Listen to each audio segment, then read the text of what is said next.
One of the most exciting scientific findings of the past half-century has been the discovery of widespread trophic cascades. A trophic cascade is an ecological process which starts at the top of the food chain and tumbles all the way down to the bottom. And the classic example is what happened in the Yellowstone National Park in the United States when wolves were reintroduced in 1995. Now, we all know that wolves kill various species of animals, but perhaps we're slightly less aware that they give life to many others.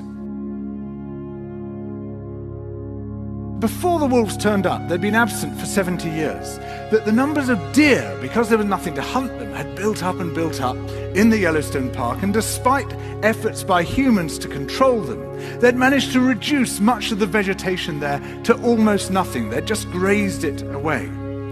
But as soon as the wolves arrived, even though they were few in number, they started to have the most remarkable effects.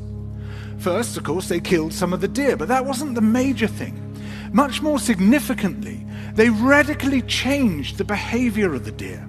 The deer started avoiding certain parts of the park, the places where they could be trapped most easily, particularly the valleys and the gorges. And immediately those places started to regenerate.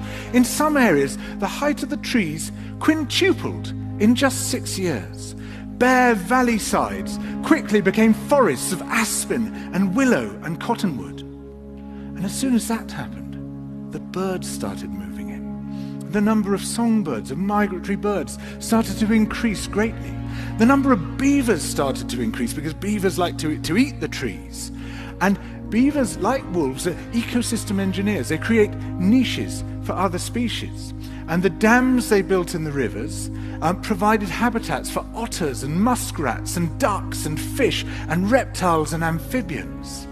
The wolves killed coyotes, and as a result of that, the number of rabbits and mice began to rise, which meant more hawks, more weasels, more foxes, more badgers. Ravens and bald eagles came down to feed on the carrion that the wolves had left. Bears fed on it too, and their population began to rise as well, partly also because there were more berries growing on the regenerating shrubs. And the bears reinforced the impact of the wolves by killing some of the calves of the deer. But here's where it gets really interesting. The wolves changed the behavior of the rivers. They began to meander less. There was less erosion. The channels narrowed. More pools formed. More riffle sections, all of which were great for wildlife habitats. The rivers changed in response to the wolves. And the reason was that the regenerating forests stabilized the banks so that they collapsed less often, so that the rivers became more fixed in their course. Similarly, by driving the deer out of some places and the vegetation recovering on the valley sides, there was less soil erosion because the vegetation stabilized that as well.